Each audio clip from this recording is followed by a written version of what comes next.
उत्तर प्रदेश में पिछले कुछ वर्षों में एनकाउंटर और बुलडोजर कार्रवाई ने सरकार की पहचान को एक अलग रूप दिया है, क्योंकि सरकार लगातार दावा करती रही है कि अपराध और माफिया के खिलाफ सख्त कार्रवाई से राज्य में कानून व्यवस्था मजबूत हुई है।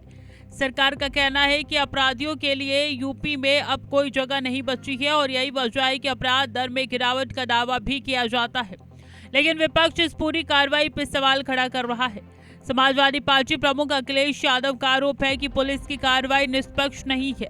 उनका कहना है कि एनकाउंटर और गिरफ्तारियों में पिछड़े, दलित और अल्पसंख्यक समुदायों को ज्यादा निशाना बनाया जा रहा है और यही कारण है कि इस मुद्दे ने अब जाति की राजनीति का रूप ले लिया है।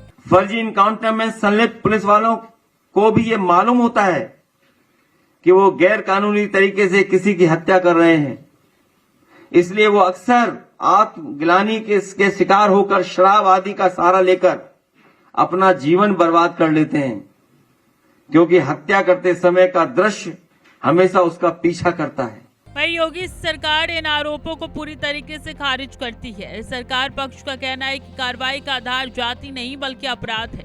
मुख्यमंत्री योगी आदित्यनाथ कई मंचों से ये दोहरा चुके हैं कि जो भी अपराध करेगा उसे कानून के दायरे में लाया जाएगा। सरकार के मुताबिक एनकाउंटर किसी समुदाय के खिलाफ नहीं बल्कि अपराधियों के खिलाफ है। आंकड़ों की बात करें तो यूपी पुलिस के रिकॉर्ड में पिछले कुछ वर्षों में कई बड़े एनकाउंटर और गिरफ्तारियां दर्ज हुई है। हजारों अपराधियों को जेल भेजा गया और कई बड़े गैंगस्टर नेटवर्क पर कार्रवाई की गई। सरकार इसे अपनी सबसे बड़ी उपलब्धि बताती है, लेकिन विपक्ष इन आंकड़ों की व्याख्या अलग तरीके से करता है।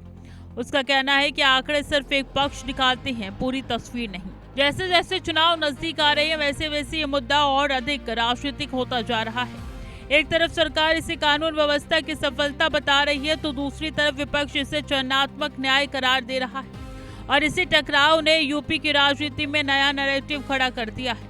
मैदान में अब चर्चा सिर्फ सरकार और विपक्ष की नहीं है बल्कि जनता भी इस मुद्दे पर बटी हुई नजर आती है। कुछ लोग इस अपराध पर लगाम लगाने की सख्ती मानते हैं तो कुछ इसे सिस्टम की अधिक कठोरता के रूप में देखती हैं। यानी तस्वीर पूरी तरीके से साफ नहीं है और बहस अभी लंबे चलने वाली है। उत्तर प्रदेश में एनकाउंटर और बुलडोजर मॉडल अब सिर्फ कानून व्यवस्था का विषय नहीं रह गया बल्कि ये एक बड़ा राजनीतिक मुद्दा बन चुका है। सरकार इसे अपनी सफलता बता रही है, वही विपक्ष इसे जातीय और राजनीतिक सवालों से जोड़ रहा है। अब देखना होगा कि आने वाले समय में जनता किस नैरेटिव को स्वीकार करती है, क्योंकि यूपी की राजनीति में हर मुद्दा सीधे वोट बैंक की दिशा तय करता है।